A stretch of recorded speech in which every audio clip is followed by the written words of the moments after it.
네, 오늘 우리가 함께 읽은 고린도후서 9장 6절부터 15절 말씀을 가지고 헌금 즐겁게 하십니까? 라는 제목으로 함께 말씀의 은혜를 나누고자 합니다. 우리가 다음 주일 태국 선교주일을 앞두고 오늘 특별 헌금을 하는 주일입니다. 오늘 성도님들 모두가 힘껏 참여하기를 간절히 바라는 마음입니다. 그러기 위해서 올바르고 건전한 헌금을 위한 설교를 한번 해야겠다 이렇게 생각이 되었습니다. 제가 돌이켜보니 한 14, 15년 동안 헌금에 대한 설교를 한 적이 거의 없었던 것 같아요. 뭐 돈 이야기 하기는 서로 좀 그렇고 돈 이야기 설교 시간에 돈 이야기 한다고 하면 그냥 이게 얼어버리잖아요, 그죠? 온도가 영하 한 30도 이리 돼버리고 그러니까 서로 은혜가 안 될 수도 있고 또 껄끄럽기도 하고 그래서 저희 아버지도 설교하실 때 쭉 돌이켜보면 헌금 설교를 거의 안 하셨던 것 같아요. 근데 그게 뭐 은사가 없는 거죠. 그래서 잘 안 하는데 거의 해본 기억도 잘 없는 것 같은데 뭐 성경 본문을 따라가다가 쭉 저 차례대로 설교하는데 그렇게 하다가 헌금에 대한 이야기가 나올 때 뭐 간혹 잠깐 스쳐 지나간 적은 있어도 이렇게 오늘처럼 헌금을 주제로 설교한 적은 없었던 것 같습니다. 사실 다음 주일 태국 선교주의를 지키기로 하면서 특별 헌금을 해야겠다 이렇게 마음 먹기가 쉽지 않았습니다. 우리 성도님들 가운데 혹시나 마음에 부담이 되고 시험이 오면 어떨까 염려가 되기도 했습니다. 그래서 그냥 지금까지 그렇게 절기헌금 해오듯이 그냥 한두 번 구두로 광고하고 필요한 금액을 내가 개인적으로 충당을 할까 이렇게 생각을 했습니다. 그러는 가운데 제 마음에 주님의 음성이 들렸습니다. 첫째는 우리 성도님들의 우리 등대열방교회 성도님들의 믿음의 수준 그리고 주님을 사랑하는 마음을 목사가 너무 낮게 평가하는 거 아닌가. 야, 네가 뭔데 네가 그렇게 낮게 평가하느냐 이런 마음이 들려왔습니다. 둘째는 선교 헌금을 통한 더 큰 은혜와 복을 받을 기회를 왜 성도들에게 제공하지 않느냐. 와 목사 네 혼자 다 독차지하려고 하느냐 이런 마음이 있었습니다. 그래서 용기를 내어서 태국 선교주의를 위한 특별 헌금을 우리 함께 같이 기회와 은혜를 나눌 수 있는 그런 시간을 만들기로 하고 오늘 헌금 설교를 하기로 했습니다. 우리 성도님들은 오늘 설교 제목을 보고 어떤 마음이 들었습니까? 올 것이 왔구나 이런 마음이 들었습니까? 기대가 되었습니까?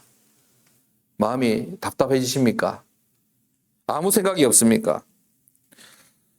여러분들은 매주 주일 예배에 참여하면서 하나님께 여러 제목의 각종 헌금을 드리는데 이 헌금을 드릴 때 설레이는 마음, 기대하는 마음, 즐거운 마음으로 헌금에 참여하고 계십니까?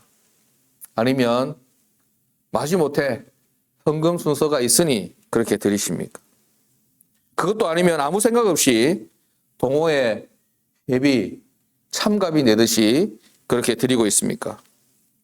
오늘 우리가 함께 읽은 성경 말씀을 보면 즐거운 마음으로 드리라 이렇게 말씀하고 있습니다. 헌금은 즐겁게 하는 것입니다. 기쁘게 하는 것입니다. 독생자 예수님을 아낌없이 우리에게 주신 하나님께 그리고 십자가에서 자신의 살을 찢고 온몸에 피를 다 흘려 생명을 주신 주님 앞에 이런저런 이유 때문에 헌금이 즐겁지 않다라고 말할 수 있는 믿음의 성도가 과연 얼마나 있겠습니까? 사랑하는 사람 사이에는 주고 싶은 마음이 일반적이고 주는 것이 기쁨일 것입니다. 오히려 더 많이 주지 못해 안타까운 마음이 있고 아쉬운 마음이 가득할 것입니다. 그렇게 하나님은 우리 모두에게 크신 은혜와 복을 아낌없이 부어주셨고 또 우리에게도 그런 마음을 요구하고 계십니다. 구약성경, 신약성경 할 것 없이 성경을 쭉 들여다보면 하나님의 사람들은 한결같이 하나님 앞에 기쁘게 그리고 즐겁게 드렸다는 것을 우리는 알 수 있습니다. 다윗의 일평생 소원은 하나님이 거하실 처소 성전을 짓는 것이었습니다. 그런데 선지자들 통해서 다윗에게 성전 지을 것을 허락하지 않으셨죠. 너는 전쟁을 통해서 피를 너무 많이 흘려서 걸어가신 내 전을 건축할 수 없다. 불가 판정을 받았습니다. 다윗은 이에 기뻐하지 않았습니다. 잘 됐다. 그러면 이제 뭐 난 신경도 안 써도 되고 물질도 하나님 앞에 드리지 않아도 되고 내 하고 싶은 거 하고 내 먹고 싶은 거 먹고 내 마음대로 살아도 되겠다. 이렇게 하지 않았습니다. 그 마음이 너무나 간절해서 성전 건축할 부지를 매입하고 성전 건축을 위한 설계도를 작성하고 그 필요한 모든 건축 자재들을 준비해 두었습니다. 자기 아들 때에 가서 내가 못다 이룬 꿈을 하나님 앞에 올려드리게 하기 위해서 사전 준비를 다 끝냈던 것입니다. 그리고 나서 하나님 앞에 이렇게 고백합니다. 역대상 29장 14절 말씀 우리 같이 보겠습니다. 역대상 29장 14절 말씀 시작. 나와 내 백성이 무엇이간데 이처럼 즐거운 마음으로 드릴 힘이 있었나이까. 모든 것이 주께로 말미암아 싸우니 우리가 주의 손에서 받은 것으로 주께 드렸을 뿐이니이다. 아멘. 다윗은 자기가 재산이 엄청 많고 왕이었으니까 엄청 많아서 자기가 다 드릴 수 있었지만 혼자 드리지 않고 백성들에게도 함께 나눌 기회를 함께 제공했습니다. 그러면서 하나님 앞에 이렇게 고백합니다. 내가 무엇이간데 하나님 나 같은 인생이 무엇이간데 하나님께서 은혜를 주셔서 이렇게 즐거운 마음으로 하나님께 드릴 힘이 있었습니다. 모든 것이 주님께로부터 왔으니 우리가 주의 손에서 받은 것으로 드렸을 뿐입니다. 내가 내 것을 드린 것이 아니라 사실은 하나님께서 내게 베풀어 주신 것을 드렸을 뿐이다 라고 고백합니다. 이스라엘 백성들이 바벨론에서 포로 생활을 하다가 70년 만에 고국으로 돌아왔을 때 제일 먼저 한 일은 바로 하나님의 성전을 재건하는 일이었습니다. 그때도 에스라 1장 6절 말씀에 보면 이런 말씀이 있습니다. 그 사면 사람들이 은그릇과 금과 물품들과 짐승과 보물로 돕고 그 외에도 예물을 기쁘게 드렸더라. 네. 억지로 드렸더라 이렇게 하지 않고 기쁘게 드렸더라 이렇게 말씀하고 있습니다. 출애굽한 이스라엘 백성들이 모세와 함께 광야에서 성막을 지을 때 이스라엘 백성들이 헌물을 너무 많이 가져와서 더 이상 가져오지 말라고 막았을 정도 그런 놀라운 기적의 사건이 있습니다. 우리 함께 출애굽기 36장 2절 말씀을 찾아보겠습니다. 이건 너무 길어서 제가 주보에 적지 않고 우리가 성경을 한번 찾아서 읽어보도록 하겠습니다. 출애굽기 36장 2절부터 7절 말씀입니다.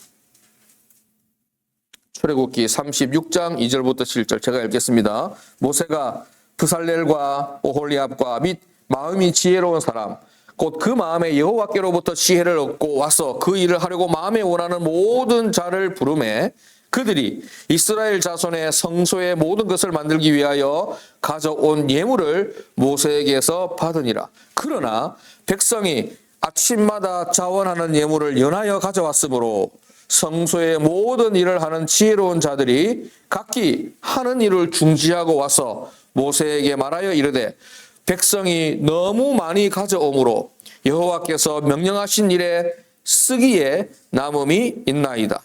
모세가 명령을 내림에 그들이 진중에 공포하여 이르되 남녀를 막론하고 성소에 드릴 예물을 다시 만들지 말라 하매 백성이 가져오기를 그치니 있는 재료가 모든 일을 하기에 넉넉하여 남음이 있었더라.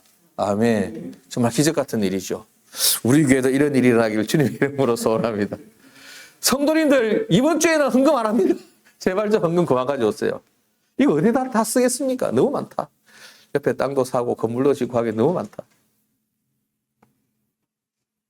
예물을 너무 많이 가져와서 일을 하기에 방해가 될 정도로 이런 놀라운 일들이 일어났습니다. 누가복음 7장에 보면 예수님께 어떤 한 여인이 결혼 지참금으로 가져갈 향유 옥합을 가지고 와서 예수님 발 앞에 깨트려 드렸습니다. 그때 주님은 그것을 마다하지 않고 기쁘게 받으셨습니다. 왜 그러셨을까요? 옆에 있는 제자들은 막 그거 가지고 지금 300데나리온에 팔아가지고 가난한 자들을 도우면 얼마나 좋겠습니까? 이렇게 말했습니다. 그때 성경에서는 이 일을 뭐라고 이야기하냐면 사랑이다 이렇게 말합니다. 누가복음 7장 47절에 보면 이는 그의 사랑함이 많음이라 이렇게 말합니다. 주님을 사랑하는 마음으로 그렇게 했다. 그 주님은 그 마음을 보았기 때문에 그것을 마다하지 않고 기쁘게 받으셨습니다. 우리는 모두 사랑하는 자녀를 위해 쓰는 돈은 전혀 아깝지 않습니다. 형편이 어려워도 어떻게 해서든지 달러빚을 내서라도 갚으려고 합니다. 마련하려고 합니다. 왜냐하면 사랑하니까 그렇습니다. 자녀가 없는 분은 부모가 자녀를 사랑하는 것만큼 사랑하고 관심을 가진 그 부분에 대해서 사용하는 돈도 마찬가지입니다. 내 사업을 위해서, 내 취미를 위해서, 내가 간절히 가지고 싶은 것을 위해서, 내가 하고 싶은 일을 위해서 사용하는 그 돈 마찬가지입니다. 자녀를 사랑하는 마음, 내가 이루고자 하는 그 목표, 그 마음과 하나님을 사랑하는 마음을 비교해 보시기 바랍니다. 헌금이 부담스러운 이유는 헌금에 대한 안 좋은 경험 때문이 아닙니다. 경제적으로 어려워서도 아닙니다. 제가 짧지 않은 세월을 신앙생활을 하면서 목회를 하면서 보니 형편이 힘들어서 헌금 못 하시는 분들을 제가 보지 못했습니다. 진짜 형편이 힘든 줄 알았습니다. 처음에는. 그런데 그 집에 가보니 없는 게 없더라고요. 보니까 형편이 힘든 건 아니더라고요. 보니까 경제적으로 어려워서가 아닙니다. 하나님과의 관계에 대한 문제였습니다. 그러므로 은혜 받은 사람에게 예배 중에 가장 기쁜 시간은 사실 찬양 시간도 아니고 기도 시간도 아니고 하나님 앞에 드리는 헌금 순서 시간입니다. 내가 내 인생이 다윗과 마찬가지로 하나님께 이 정도 드릴 수 있는 사람이 되었구나. 내가 정말 힘들고 어려운 시절을 많이 보냈는데 내가 능력이 부족했는데 이 정도로 내가 드릴 수 있는 형편이 되었구나. 그런 능력이 되었구나. 이렇게 기쁨을 넘어 감격의 시간이 될 수 있는 것입니다. 누구에게? 은혜 받은 사람에게. 오늘 말씀 7절에 보면 하나님은 즐겨내는 자를 사랑하시느니라 이렇게 말씀하고 있습니다. 믿는 사람이든 믿지 않는 사람이든 한국 교회에 이 11조 논쟁이 치열하죠. 어쩌면 술, 담배 문제보다 11조에 대한 논쟁으로 인해서 갈라지거나 마음이 하나 되지 못하는 경우가 참 많습니다. 11조가 구약의 율법이냐 아니냐 하는 문제지요. 지금 구약 시대가 아닌데 왜 구약의 11조를 덜 먹이느냐. 관점이 잘못되었습니다. 구약의 율법이냐 아니냐의 문제가 아니라 정말 내가 하나님의 자녀이냐 그렇지 않느냐. 내가 주님을 사랑하느냐 사랑하지 않느냐의 관점의 차이지요. 하나님이 내 삶의 주인이 되시는가 아닌가의 차이입니다. 내 월급, 내 연봉, 내 일당, 내 생활비가 내 것이냐 내 것이 아니냐. 내가 주인이 되어서 내 마음대로 사용해도 되는 것이냐 아니냐의 차이인 것이죠. 우선순위의 차이인 것입니다. 11조를 안 한다고 구원 못 받는 것도 아니고 교회 멤버십이 되지 못하는 거 아닙니다. 오늘 특별 선교원금을 하는데 이거 많이 하지 않는다고 하지 않는다고 해서 하나님의 자녀냐 아니냐 그렇게 구분 지을 수 없습니다. 그렇게 구분 짓고 싶지도 않고 그렇게 해서도 안 된다고 믿습니다. 그런데 우리가 잘 아는 성경 말라기 3장에 보면 영적인 침체에 빠져 있는 이스라엘 백성들을 향해서 이 말라기 선지자가 하나님께로 돌아오라. 이스라엘 백성들아 너희들 너무너무 신앙이 엉망이고 너희 삶이 그렇게 거룩하지 못하고 안타깝다. 하나님께로 돌아오라 이렇게 말합니다. 그때 이스라엘 백성들이 묻습니다. 우리가 어떻게 하나님께 돌아갈 수 있습니까? 그러면 상식적으로 생각할 때 뭐라고 이야기하겠습니까? 주일 예배에 열심히 참여해라. 말씀을 더 묵상해라. 무릎 꿇어 기도해라. 찬양을 열심히 불러라. 이렇게 말씀해야 할 텐데 그렇게 하지 않고 엉뚱한 대답을 하지요. 다소 당황스러운 대답을 합니다. 말라기 3장 7절 8절 말씀에 보면 이렇게 말씀하고 있습니다. 만군의 여호와가 이르노라. 너희 조상들의 날로부터 너희가 나의 규례를 떠나 지키지 아니하였도다. 그러니까 신앙이 시험에 들었단 말이죠. 그런즉 내게로 돌아오라. 그리하면 나도 너희에게로 돌아가리라 하였더니 너희가 이르기를 우리가 어떻게 하여야 돌아가리까 하는도다. 어떻게 하면 하나님께 돌아갈 수 있겠습니까? 이렇게 묻는단 말이죠. 사람이 어찌 하나님의 것을 도적질하겠느냐. 그러나 너희는 나의 것을 도적질하고도 말하기를 우리가 어떻게 주의 것을 도적질하겠나이까 하는도다. 이는 곧 11조와 헌물이라. 이렇게 말씀하고 있습니다. 이스라엘 백성들이 하나님께 항의합니다. 하나님 앞뒤가 맞지 않습니다. 백성들아 회개하라 해놓고 왜 당황스럽게 돈 이야기 하십니까? 이 말씀에 의하면 하나님과의 바른 관계, 하나님과의 바른 관계를 위한 가장 중요한 것이 11조와 헌물, 하나님께 드려야 할, 마땅히 드려야 할 것이라는 사실을 알 수 있습니다. 건전하고 건강한 11조와 헌금 생활로 하나님과의 바른 관계를 회복하고 유지할 수 있게 되기를 주님 이름으로 축복합니다.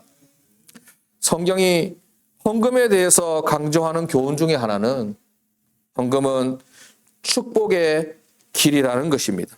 오늘 말씀 6절에 보면 이것이 곧 적게 심는 자는 적게 거두고 많이 심는 자는 많이 거둔다 하는 말이로다.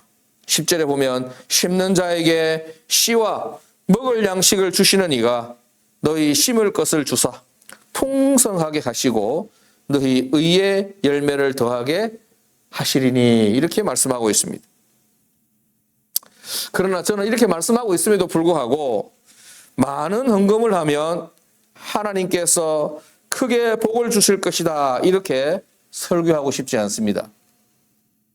왜냐하면 헌금은 축복을 계산하며 하는 것이 아니기 때문에 그렇습니다.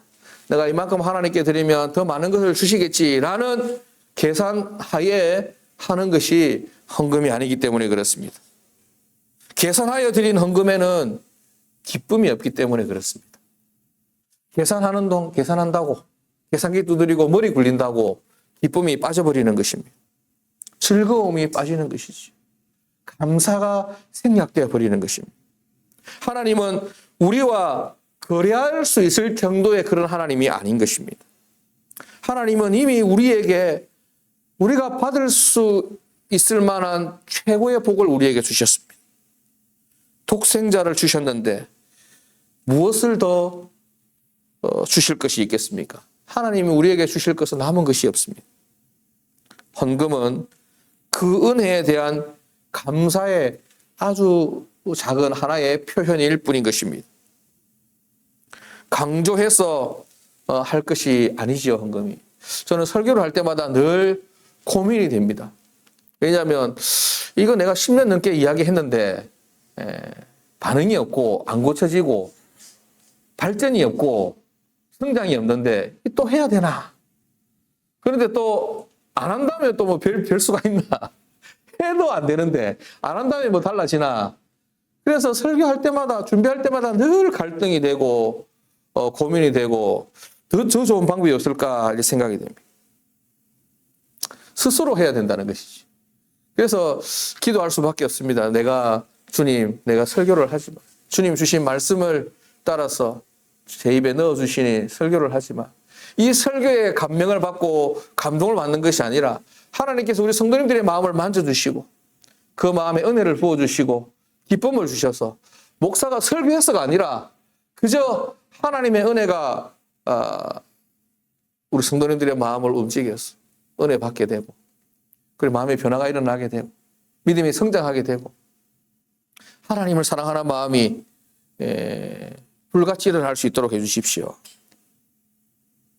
하나님께 나아갈 때마다 내가 드리는 오늘 우리 찬송 불렀던 것이 불렀듯이 내 생명을 드리니, 내 손과 발을 드리니, 내 음성을 드리니, 그리고 내 보화를 드리니, 내 모든 삶을 드리니, 이렇게 드릴 때 이 드림이 즐거움이 되고 있는지 항상 자신을 살필 수 있는 여러분 되시기를 주님 이름으로 부탁을 드립니다. 우리의 몸의 건강을 위해서 혈압을 체크하고 또 혈당을 체크하고 암 수치를 체크하듯이 우리의 마음과 영혼을 체크하시기를 바랍니다. 감사드리기 위해서 예배 드린다는 것을 잊지 않는 우리 등대일반교회 성도님 되시기를 주님 이름으로 축복합니다. 그리고 그렇게 감사의 마음을 담아 기쁨으로 즐거움으로 오늘 이 선교 헌금에 동참하시기를 바랍니다.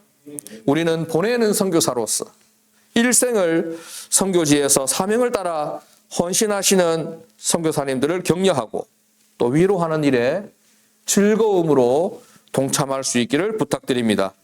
즐겁게 드리는 신앙의 삶을 통해 하나님과의 관계가 우리가 더욱더 굳건하고 더욱 큰 은혜를 누릴 뿐만 아니라 하나님께서 보장하시고 책임지시는 인생, 그리고 우리 가정, 우리 기업 될 수 있기를 주님의 이름으로 축복합니다.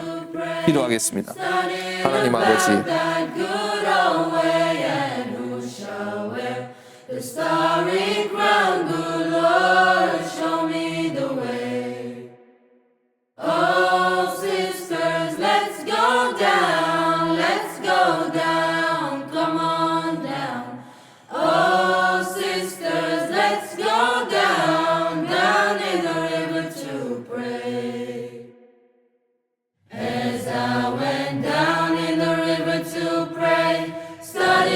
about that good old way, and who shall wear the robe